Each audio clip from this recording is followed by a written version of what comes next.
반갑습니다.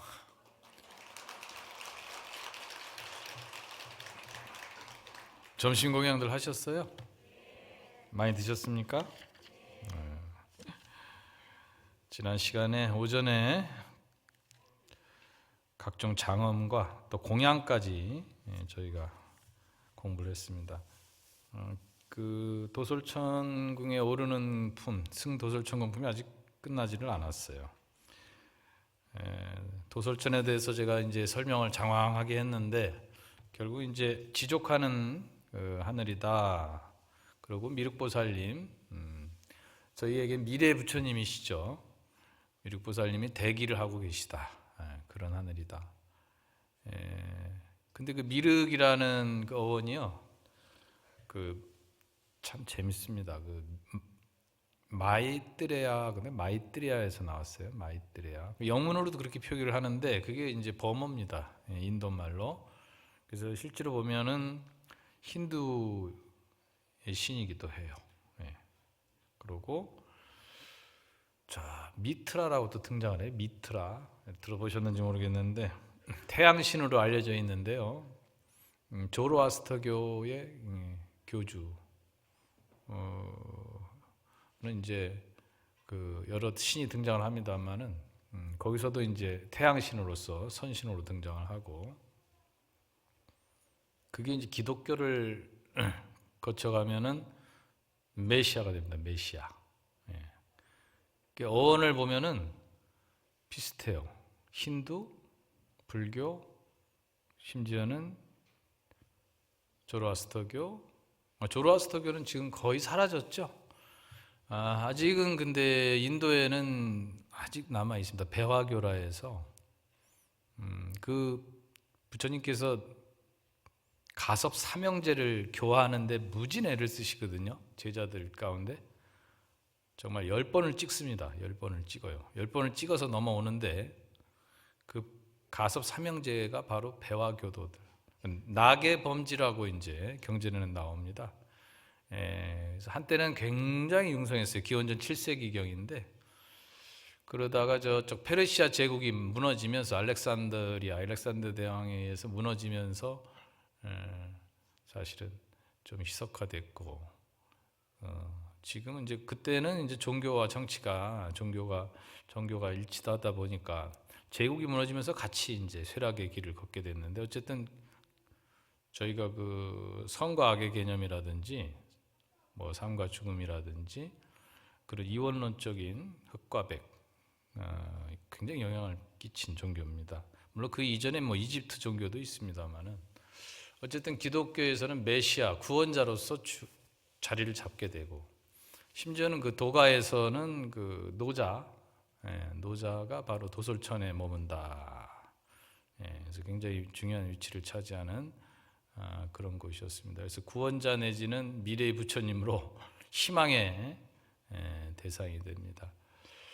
그래서 저 욕계천에서 잠깐 이제 저희가 6그 하늘을 살펴봤는데, 욕계천을 벗어나면은 이제 색계천이 있죠. 색계천에는 이제 이성이 없어요. 남녀의 구분이 없어집니다. 그러고 곧 넘어가면 색계천은 주로 선정의 세계입니다. 그래서 초선, 2선, 3선, 4선에서 그다음 이제 무색계로 가면은 이제 공무변처, 식무변처, 무소유처, 비상, 비비상처처에서 역시 거기도 선정의 세계인데 어마어마한 시간을 선정에 머무른다 그래요. 저희가 상상할 수도 없는 시간. 그런 28천을 우리가 결국은 궁극적 목표로 보질 않고 불교에서는 윤회의 대상으로 봤다. 그게 중요한 겁니다. 그래서 우리 궁극적 목표는 그 윤회를 벗어나는 것, 생사윤회를 벗어나는 것. 그게 이제 불교의 궁극적 목표다. 천신이라 해도 그 복이 닿으면 다시 떨어진다는 거예요. 자, 그래서 이제 공양을 받고 이제 각종 장엄을 통해서 부처님을 모시고 또 공양을 받고 또 여러 대중들이 또 부처님 수상 공덕을 보게 되죠. 열애를 친견하면서 열애의 공덕을 관찰하게 됩니다. 그리고 또 그 법에 형상이 없는 법이에요. 여기서는 형상이 없는 법에 나가게 되고 부처님 머무는 곳에 또 머물게 되고, 이런 대목들이 또 장황하게 설명이 됩니다. 역시 시간 관계상 제목만 제가 간단하게 소개를 해드리겠습니다. 일체 부처님의 평등성에 이르렀음을 밝히다. 또 일체 장애를 대체하는 공덕이다. 또 문장과 구절의 진실한 뜻을 잘 연설하는 공덕이다. 세간에 있을 때 세간에 걸리지 않는 공덕이다. 정법을 세우는 공덕이 있다.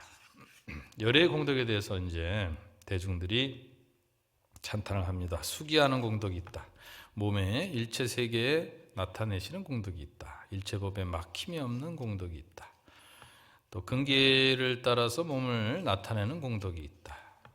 또 여러 가지 행을 행하는 공덕, 미묘한 지혜를 내는 공덕, 수승한 이해와 같이 시연 나타내는 공덕, 한량없는 다란이로서 중생을 조복하는 공덕, 그리고 평등법신으로 바라밀이 원만한 공덕, 또 수승한 이해를 따라서 차별한 불국토를 나타내는 공덕,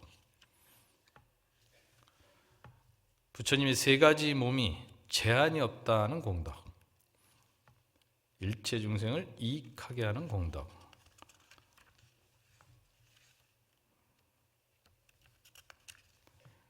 열애에 담이 없는 공덕, 관찰을 이해하고 이를 다 맺은 공덕, 그 다음에 대중들이 드디어 이제 부처님의 모공광명을 보게 되는 대목까지 이어집니다. 그때 대중들이 보니 열애의 몸 낱낱 모공마다 백천억 나유타 아승지 광명이 나오고 낱낱 광명마다 아승지 빛깔과 아승지 청정과 아승지 비침이 있었습니다. 이러면서 이제 그 광명에 대해서 이제 언급이 됩니다. 부처님 몸에서도 광명을 놓으시고요. 저 개참품에 가면은 무릎에서 또 광명을 놓으세요. 그래서 화엄경이라는 것은 여기 보면 이제 몸에서 광명을 놓은 뜻을 이렇게 표현했어요. 열애의 힘이 넓고 두루함을 나타내기 위한 연고며, 또 일체 중생의 의욕을 끊기 위한 연고며, 다 같이 열애를 친견하게 하기 위한 연고며, 한량없는 중생으로 하여금 성근에 머물게 하기 위한 연고며, 열애의 신통한 힘이 빼앗길 수 없음을 나타내 보이는 위한 연고입니다. 하고 이제 광명을 나타내는 그 연고를 경전에서 이렇게 밝혔습니다. 그래서 화엄경은 이제 빛의 경전이죠. 빛의 경전. 실제로 부처님께서 직접 법을 설하지는 않으시죠. 부처님께서는 빛으로 광명으로 설하십니다. 광명설법이라. 그럼 누가 법을 설해요? 보살들이. 그죠? 예, 설주라고 그러죠. 설주 보살들이 있어요. 문수, 보현, 공덕님, 금강당 뭐 이런 보살들이 등장을 해서 대신 설하는 거예요. 대신. 부처님 광명으로만 나타나신다. 그래서 이 화자가 대반감으로 화할 때 화자가 빛화자입니다. 빛화자. 빛의 경전이다. 근데 여러분 빛이 클까요? 어둠이 클까요? 빛이 커요? 확실해요? 요즘 이제 과학적으로 밝힙니다. 이 과학이라는 것은 증명을 해 보이잖아요. 빛은 어둠의 부재다 그래. 어둠에 비하면 빛은 정말 아무것도 아니에요. 이 우주만 놓고 보더라도 물리학자들이 그런 걸 밝힙니다. 여러분 밤하늘에 별을 보시죠? 별이 큽니까? 어둠이 큽니까? 그것만 보더라도 알 수 있지. 별은 수없이 많지만 부피로 보면 어둠에 떠 있는 거 아니에요. 별이래 봐야 전밖에 더 되겠어요. 그래서 이 우주 공간에 어둠이 95%, 빛은 5%밖에 안 된다는 거예요. 그래서 이 빛이 소중한 거예요. 그래서 빛은 사실은 생명이고 우리가 추구하는 영원한 행복, 자유. 자, 그 어둠이 탄생한 지 어둠에서 시작된 거예요. 어둠에서 시작되면서 빛이 탄생하는 것이 과학적으로는 38억 년 이후라고 보더라고요. 38억 년. 그리고 항상 우리가 보면은 이 빛과 어둠, 삶과 죽음, 선과 악, 뭐 이렇게 나눠서 이분법적으로 볼 때 비교의 대상이 되잖아요. 선과 악, 빛은 선이요, 어둠은 악이요, 빛은 생명이요, 어둠은 죽음이다. 예. 사실 이제 그 종교의 기원이라든지 비교 종교를 통해서 보면 종교 간에 서로 그렇게 많은 그 영향을 주고받죠. 이런 그 선과 악, 빛과 어둠, 그 다음에 삶과 죽음이라는 이분법적 사고는 아주 오래됐어요. 벌써 이집트 기원전 4000년 전 이때도 등장을 하는 게 태양신과 어둠의 신. 그러니까 태양신은 호루스, 어둠의 신은 세트. 그래서 등장을 해서 둘이 싸워가지고 이기면은 낮이고 태양이 떴으니까 살아났으니까 지면은 이제 어둠이에요. 어둠에 세트한테 호루스가 당하는 거예요. 그게 동지 엊그제 있었죠. 동지가 왜 축일이 됐겠어요? 동지가 전 세계적으로 축일입니다. 축하해야 될 날. 왜? 태양이 죽었다 살아났기 때문에. 그렇게 믿었어요. 고전에서는. 태양이 가장 짧아지면서 다시 그날 기점으로 다시 살아나거든요. 정확하게 그 적도 부근에서 3일 동안 머물다가 다시 태양이 커집니다. 왜냐하면 우리가 지구가 태양을 주위를 공전하기 때문에 그런 현상이 벌어지는 거 아니겠어요. 그걸 옛날 고대인들은 태양을 신으로 봤기 때문에 어둠을 물리치고 광명이 세상에 왔다 이래 본 거예요. 그러니까 그때 세레머니를 하는 거예요. 그걸 이제 묘하게 차용한 게 바로 크리스마스. 3일 후에 부활하면서 역시 축일이 되고 이집트도 그랬고 페르시아 종교도 그랬고 그 태양을 기점으로 해서 심지어는 여러분 그 십자가라든지 만자가 그 다 태양을 상징하는 거래요. 그 유대교에서 등장하는 십자가 그 이렇게 원 있죠? 그런 걸 봐도 태양이 절대적인 존재였죠. 그 당시엔. 그러니까 지금 종교 다툼으로 지금 어떻습니까? 저쪽 하마스인가 뭐 팔레스타인인지 중동 지역 지금 그렇죠? 너무 재밌어요. 기독교와 이슬람이 형제간인데 왜 그럴까?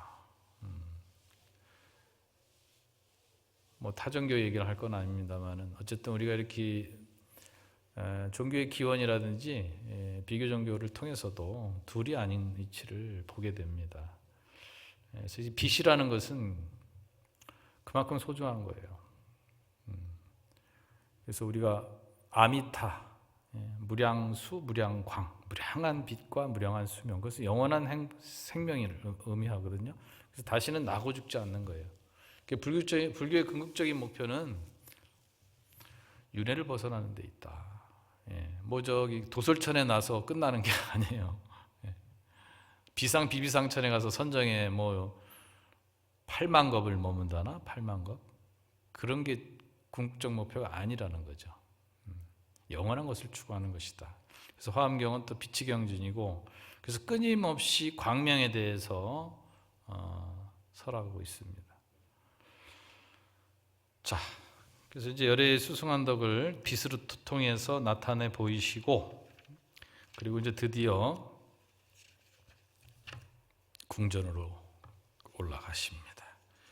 근데 이제 올라가시게 되면 보통 이제 청을 하죠. 궁전을 청하는 대목이 나옵니다. 누가? 도솔천왕이.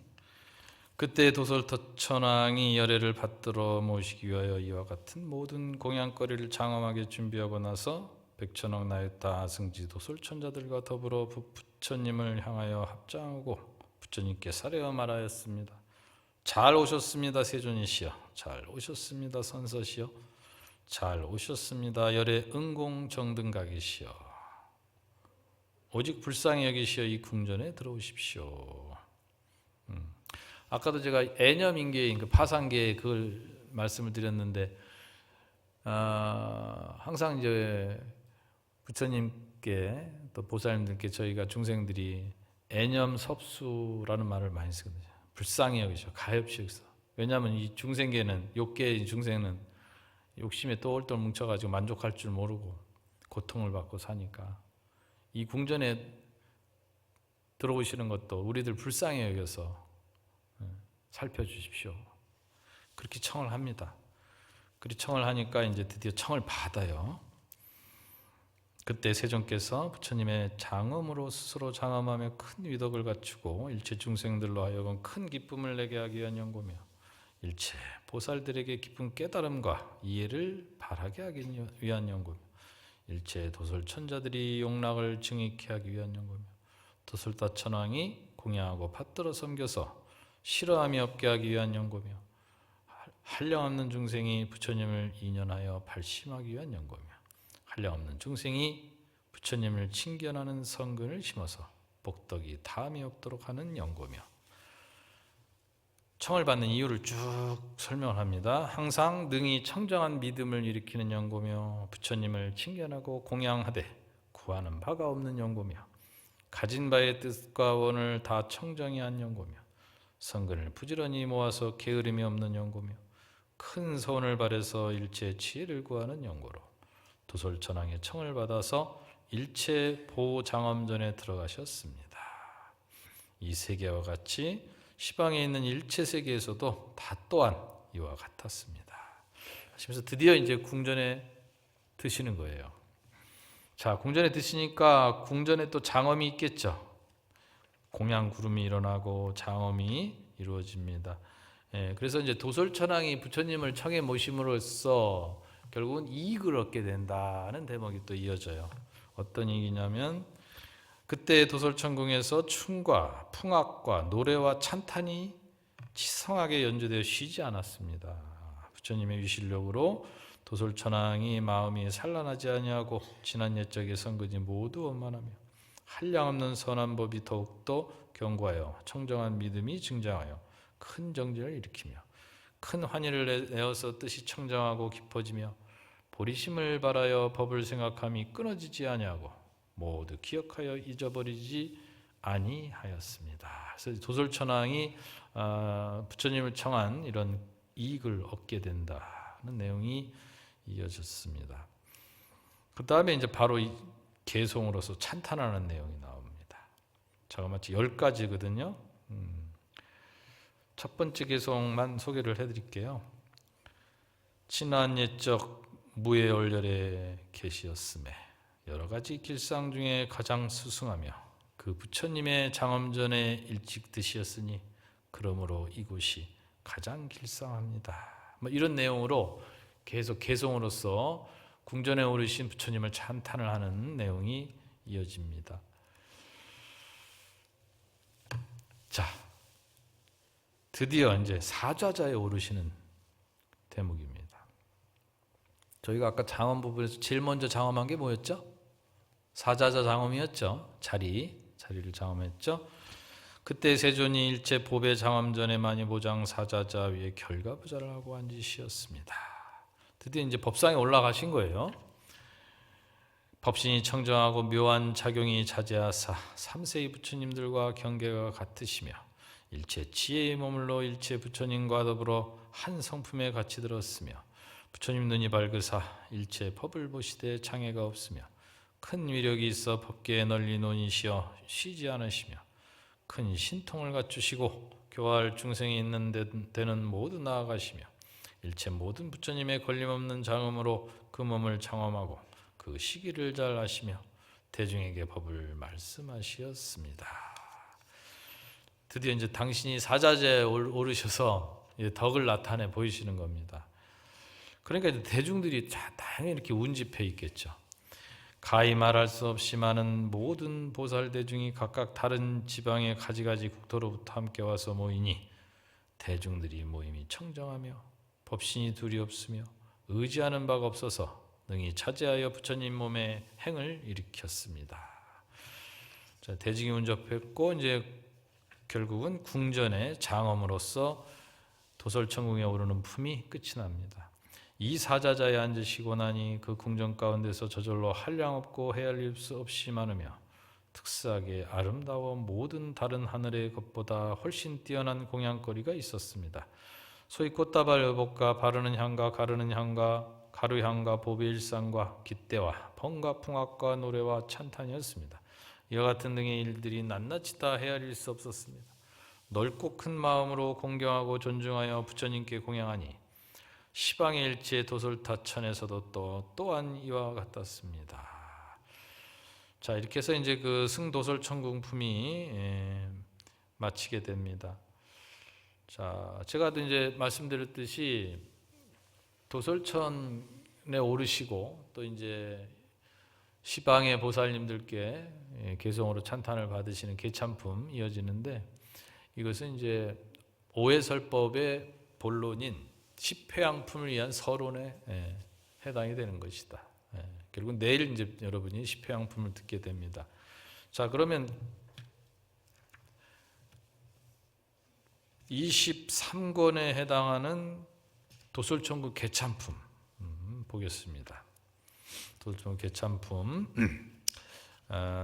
어떤 보살들이 등장을 해서 부처님을 찬탄을 하는가? 자, 일단은 시방의 보살들이 모이다 그랬어요. 시방이면 어디죠? 사방, 사유, 그리고 상하죠. 사방은 동서남북이고, 그 다음에 사유는 예를 들어 동남, 남서, 서북, 북동 뭐 이리 되죠. 그러니까 네 구덩이, 네 방위의 그 사유라고 합니다. 그 방향. 그래서 사방, 팔방, 그러죠. 그래서 8가지에다가 상하, 위아래. 그래서 그걸 시방이라고 해요. 시방이라는 말 많이 쓰죠. 그 화엄경은 이 십은 만수죠. 십의 경전이다라고도 얘기해요. 모든 것이 다 십신, 십주, 십행, 십회양, 십지, 십바람일, 가장 대표적으로 그 만수에 만수 꽉 찼다는 거예요. 근데 아까도 말씀드렸듯이 숫자 0이 공 이론에서 나왔다 그랬죠. 공사상. 공이 없었다면 불가능했어요. 이런 과학적인 또 그 문명의 발달은. 그래서 이 무한한 숫자, 이 공이 자리함으로써 생겼다. 역시 십바람일, 시방 다 거기에 해당이 됩니다. 십의 경전이다. 그때 부처님의 실력으로 시방에 각각 한 분의 대보살이 낱낱이 일만 부처님 세계의 미진수 같은 보살들과 더불어 일만 부처님 세계의 미진수 같은 국토박 여러 세계로부터 부처님 계신 대로 왔습니다. 자, 누구냐? 그 시방의 보살님들, 그들의 이름은 금강당보살, 경고당보살, 용맹당보살, 광명당보살, 지당보살, 보당보살, 정진당보살, 이구당보살, 성수당보살, 법당보살. 여기 법당보살 계세요? 그 법당 아닙니다. 기대당자죠, 기대당자. 광명당, 금강당. 여러분, 우리 통도사에 오래된 이 당간지주는 어디 있습니까? 대웅전 앞에, 거기도 있고, 석당간이죠. 돌로 돼 있죠. 그리고 저기 부도전 앞에서 혹시 보셨어요? 그게 뭐 하는 것이냐면은 깃발 올리는 깃대예요. 여러분, 우리가 기치를 세우다 그러잖아요. 상징입니다. 이쪽 심벌. 뭐 군에서도 그렇고 어느 단체도 모임이든 큰 대중이 있는 곳은 깃발이 등장을 하잖아요. 그래서 그 옛날에는 일종의 저를 표시하는 그런, 아이고 제가 이거 죄송합니다. 방송가라고 지금 이 시간에 항상 오늘 방송 없는데 그러니까 이게 저를 이렇게 표식하는 하나의 그 심벌인데요. 주로 이제 돌로 많이 했고, 그 다음에 철당간도 있어요. 쇠로 된 것도 있고, 또 목당간, 나무당간은 이제 오래되면 다 상하게서 없어지고, 그래서 꼭대기에 보면은 아주 높습니다. 높은 거 굉장히 높아요. 거기다 용두를 이렇게 달아, 용의 머리, 용두를 달아서 거기다가 깃발을 올립니다. 그걸 사명이라 그래요. 사명기. 저기 동네 가면은 특히 이제 사람들이 많이 밀집해 있는 데 가면 대나무 많이 서 있죠. 대나무 가끔 하나씩. 대나무 서 있는데 못 보세요? 예. 그것도 일종의 그거예요. 예. 대나무를 꽂아가지고 올리잖아요. 표식하는 거라. 예. 다 그게 일종의 하나의 시그널입니다. 그래서 그 당이에요, 그 당. 근데 남방을 갔더니 남방에도 역시 있어요. 예. 미얀마나 저쪽 태국이나 이런 데 라오스 가도 큰 사찰 앞에 보면 그 기대 그 당이 있어요. 그리고 용두도 있고. 저 이게 남방 북방이 다르지 않구나 하는 걸 느꼈습니다. 예. 그래서 이런 그 당을 세웠다는 보살들은 그건 무슨 의미냐면은 대표되는 보살들. 그러니까 각 방위별로 대표되는 보살. 이제 시방의 보살들은 사엄경에서 등장하고 보통 대부분 다른 경전, 예를 들어 법화경이라든지 이런 뭐 아미타경, 무량수경 이런 데 등장하는 보살들은 오방 보살들이 또 오방 부처님이 등장을 하죠. 오방은 중앙, 동서남북. 예. 그걸 의미합니다. 그래서 방이 그 대방강물 황유에서 방자가 그게 방이 아니겠어요. 시방이 등장을 한다. 그래서 이 보살님들이 하나같이 대단한 보살들인데요. 그 대표로 각 방위에서 오는데 이 보살님들이 떠나온 세계의 이름도 등장을 해요. 예를 들어 그들이 떠나온 세계는 묘보세계와 묘락세계와 묘은세계와 묘금세계와 묘마니세계와 묘금강세계와 묘파드마세계와 묘발라세계와 묘전단세계와 묘양세계. 전부 묘자가 붙어요. 묘할 묘자. 예, 그 세계에서 다 왔다는 겁니다. 그 다음에 그곳에서 섬기는 부처님이 계신데 그 부처님도 소개를 합니다. 각각 부처님 계신 곳에서 범행을 청정하게 닦았으니 이른바 무진당불, 풍당불, 해탈당불, 위당불, 명상당불, 상당불, 최승당불, 자재당불, 범당불, 관찰당불. 여기도 부처님이 당이 등장하죠. 당. 네. 다 당불이에요. 이런 부처님을 묘한 세계에서 시방의 보살들이 다 섬기고 수행을 했다 하고 그래요. 그래서 이제 보살들이 드디어 사자자로 오릅니다. 보살들도 이제 자기 자리를 잡는 거예요. 그 모든 보살들이 부처님 계신 곳에 이르러서는 부처님의 발에 정례하고 부처님의 위실력으로 묘보장 사자자를 변하여 만들었습니다. 그 사자자는 법의 그물로 두루 덮어 주위에 가득하였으며 모든 보살 대중이 개체가 끼운 방해를 따라 사자자의 결과부자하고 앉았습니다. 자, 이 보살들이 사자자에 오르니까 뭐예요? 광명을 놓기 시작해요. 한번 볼까요? 그 몸에서 다 백천억 나유타 승지의 청정한 광명을 놓으니 이 한량없는 광명은 다 보살의 청정한 마음의 보배와 모든 허물이 없는 큰 원력을 일어난 것이며 모든 부처님의 자제하고 청정한 법을 나타내 보이며 보살들이 평등한 원력으로 일체 중생을 널리 구호하니 모든 세간에서 보기를 좋아하는 것이며 보는 이에 헛되지 아니하여 모두 조복을 얻었습니다. 자, 여러분, 저희도 광명이 있을까요? 없을까요? 우리도 광명이 있죠? 그걸 뭐라 그래요? 아우라? 아우라도 되겠다. 인광. 사람도 광명이 있죠? 예.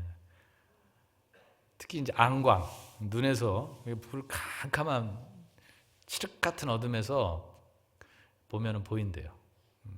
평소에 밝은 데서는 안 보이는데. 그 우리 몸도 쉽게 얘기하면 우리 몸도 원자로 이루어진 거예요. 지금 이제 과학이 여러분 이제 재미난 게 지금 탈종교화 시대인 건 아시죠? 탈종교화 시대인데 여러분 이렇게 불자로 사시는 건 이게 얼마나 큰 복인지 모르겠어요. 정말 대단한 수승한 근기들이십니다. 존경합니다. 종교가 필요 없는 시대예요. 지금은 그 왜 그렇게 됐느냐 그 원인을 따져보니까 과학 문명의 발달이 첫 번째 원인이에요. 과학 문명의 발달. 그리고 과학이 발달하면서 종교가 필요 없어진 거예요. 왜? 과학은 뭐예요? 입증을 해버리잖아요. 증명을 해요. 근데 거기서 종교를 갖다 들이대니까 안 맞는 게 너무 많은 거예요. 엉터리인 거지. 그러니까 에이 안 믿겠어, 못 믿겠어 이리 된 거예요. 그런데 불교는 제가 보기에 과학이 증명하고 있는 것 같아.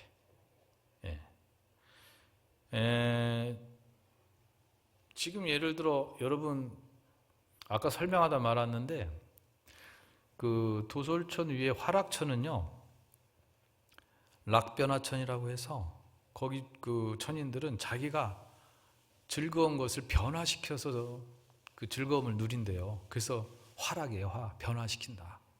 예. 좋겠죠. 예. 맛있는 음식을 대령해라 하면 뿅 하고 나타나고, 좋은 침대를 대령하라 하면 탁 변화해서 나타나고, 거기서 착 누워가지고 맛있는 음식 먹고, 좋은 음악 대령해라 하면 좋은 음악. 예. 그게 이제 화락천. 거기서 몇 년을 사느냐? 6천세. 근데 그 하루가 인간의 600년. 징그럽게도 오래 살죠. 그렇게는 오래 살아도 될 것 같은데. 근데 그 위에 올라가면 화자재천이지. 타화. 그건 뭐냐면 요즘에 사람들이 게을르죠. 게을러. 게으른 거 다 좋아하는데 게으르면 먹고 살기 힘드니까 그냥 부지런히 사는 것 뿐인데, 인간이 게으른 존재래요. 근데 그 타화자재천이 그런 거예요. 화락천은 자기가 변화해서 즐거움을 누리는데, 타화자재천 가면 남이 해주는 거예요. 남이 해줘. 그냥 좋은 음식, 좋은 침대, 좋은 음악, 좋은 풍류, 좋은 뭐 이성, 이런 걸 그냥 남들이 다 해주는 거예요. 손 하나 까딱 안 하네. 그런 그 욕계천이에요. 거기가. 하지만 복진 타락한다. 그 복 다 쓰면 떨어지는데, 어디로 떨어지느냐? 바로 밑으로 떨어지면 다행인데, 복을 다 썼으니까, 복조가리가 없으니까 어떻게 되겠어요? 박복하면 어디로 가요? 사막도로 가는 거예요. 사막도로. 지옥하기 축생. 인간으로 오는 사람들은 지극히 복을 덜 쓰고 온 사람들. 천상에 있으면서도, 천인으로 있으면서도 복을 다 안 쓰고, 그리고 또 기도 열심히 해서 다음 생에 인간으로 태어나. 그 욕계천인들이 소원이, 발원이 죽을 때, 죽음을 아니까 자기가 언제 죽는 걸 안돼요. 그게 이제 하늘에 따라서 시기가 좀 다른데, 내가 일주일도 아니면 한 달 뒤, 두 달 뒤 죽는다는데, 그때부터 기도를 하는데 무슨 기도를 하느냐? 인간으로 태어나게 해달라고 그런다. 여러분 대박 인생입니다 이번이. 천인들도 부러워하는 인간의 몸을 받으셨잖아요. 이거 제 얘기 아니에요. 이게 다 그 구사론이라든지 기세경 이런 데 보면 다 나옵니다. 저도 그 경전을 보고 굉장히 환히 영향을 했어요. 인간의 천상에 있는 사람들도 이렇게 부러워하는 세계가 인간이었다니. 그래서 왜 그런가 그래 가만히 보니까, 복을 쓸 줄 알았지 복을 지을 수가 없잖아, 하늘 사람이 되면. 근데 인간은 복을 지을 수 있는 기회가 있잖아요. 지금 여러분 열심히 복 짓고 계시죠? 이렇게 대답이 시원찮아요? 크게 대답해야죠. 열심히 복 지셔야 돼요. 이런 기회가 없대. 근데 복은 안 짓고 업만 져가지고 어디로 간다고?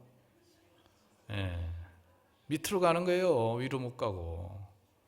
사막도. 거기서 보면 아는 척 하지 마세요.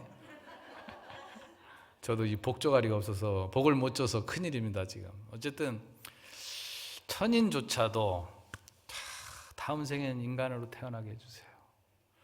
자, 복을 지을 수 있는 좋은 기회이기도 되지만, 자, 서가모니 부처님께서 인간의 몸으로 오셔서 인간의 몸으로 살다가 우리와 똑같은 인간의 모습으로 가셨죠. 그게 포인트예요. 깨달을 수 있는 기회가 생기는 거예요. 그렇죠? 그러니까 하늘 사람들조차도 기회의 땅으로 본 겁니다, 인간을. 근데 도대체 뭐가 그렇게 부족해서 맨날 죽겠다고. 나는 경기 좋은 걸 한 번도 들어본 적이 없어. 여지껏 제가 이제 60년 다 됐는데 뭐 경기 좋아 잘 살고 있다, 뭐 경제가 좋다, 뭐 살만하다는 소리를 여지껏 한 번도 들어본 적이 없어. 맨날 죽겠대요. 죽겠다, 힘들다, 어렵다, 경제가 안 좋다.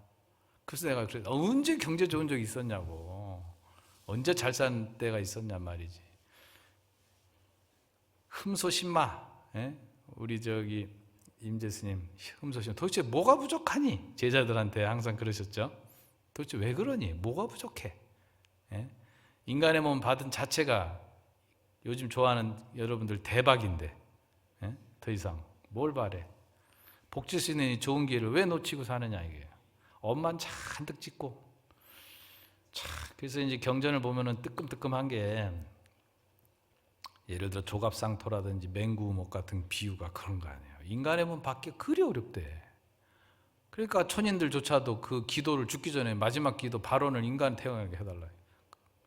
근데 그런 생각하면은, 야, 이거 엎질 일이 아닌데, 복지해야 되는데, 그런 생각을 많이 합니다. 그래서 우리도 사실은 이제 빛이에요. 아까 전에도 말씀드린 생명입니다. 빛은 생명. 그 생명이 근데 꺼지는 생명이 아닌 영원한 생명, 무량광. 그게 우리 궁극적 목표. 깨달음을 통해서 극락 가는, 정토에 태어나는 것, 그거거든요. 실제로 우리 몸을 이렇게 분해해 보면 광전자가 등장을 해요. 이 원자로 이루어졌죠. 원자 안에 또 뭐 전자가 있고 원자 핵이 있잖아요. 다 요즘 과학자들이 똑똑해가지고 그걸 다 그냥 밝힙니다. 이게 뭐로 이루어졌나, 물질의 최소 단위가 뭐냐 도대체 해가지고 기껏 밝힌 게 알 수 없다야, 알 수 없다. 입자가 되기도 하고 파동이 되기도 하고 질량이 되기도 하고 에너지가 되기도 하고, 이게 도대체 어떤 때는 입자고 어떤 때는 양자역학이라는 게 요즘 대세죠. 양자역학이 뭡니까? 색즉시공 공즉시색이 양자역학이에요. 그냥 한마디로 끝납니다. 불교에서는 한방으로. 빅뱅 이론이 뭐예요? 빅뱅. 태초에 탄생과 그 빅뱅은 어디서 끝나냐면 겁이론으로 끝나요. 불교의 겁이론, 수명겁 같은 경우, 그런 경우. 참 재밌습니다. 과학이 증명을 하고 있다.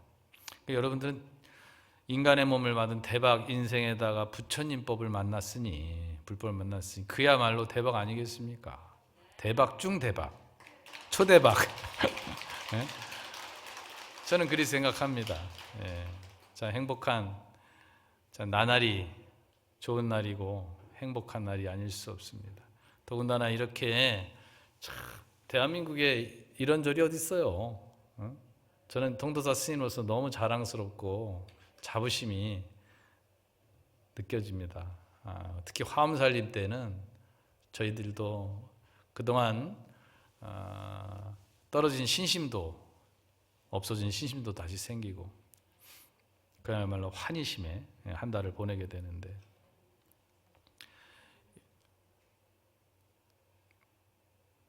10대 시방의 보살들이 찬탄하는 내용은 거의 비슷합니다. 굳이 제가 안 읽어드려도 되겠죠? 집에 가서 읽어보세요. 요즘에는 다 이제 공개가 되는 세상이니까, 뭐 책도 있고 유튜브 강의도 있고 뭐 너무 많으니까 한번 읽어보시고, 내일은 이제 십회양 큰 스님께서 오셔서 십회양품으로 이제 오해설법을 마치게 됩니다. 저도 여기 이제 부모님을 모셨는데, 이분들이 다 저희한테 얼마나 소중한 존재들이에요. 한때 빛으로 왔다가 살다가 가신 정말 아름다운 인연들인데, 이렇게 한 달 동안 정성을 다해서 예불 공양, 또 기도, 또 제를 베풀죠. 일요일마다, 또 토요일마다. 여러분 토요일 날 또 봐야 되겠네, 한번 또. 그렇죠? 제가 토요일 날 또 한번 와야 되죠. 밤에 만나요. 밤에. 오늘 낮에 보고, 그때 또 우리 법성계돌이 한번 하면서 우리 얼마나 신명나는 또 한 판이 벌어집니까? 장엄연불 하고 또 이렇게 크신 스승들이 오셔서 법문해 주시고 너무너무 감사하고 신심나는 아닌 나는 일이 아닐 수가 없습니다. 자관 시간이 벌써 다 됐는데요. 이렇게 화엄의 상에서 이렇게 수승한 화엄의 상에서 여러분들과 함께 화엄 행자가 돼서 이렇게 비록 제가 실력은 없으나 부처님이 화엄경을 한번 이렇게 보게 된 인연 너무 소중하고 감사드리고, 이 공덕을 우리 영단에 모셔져 있는 법계 모든 영단 위패와 모든 고은 유종들께 공덕을 회양합니다. 감사합니다. 행복하십시오.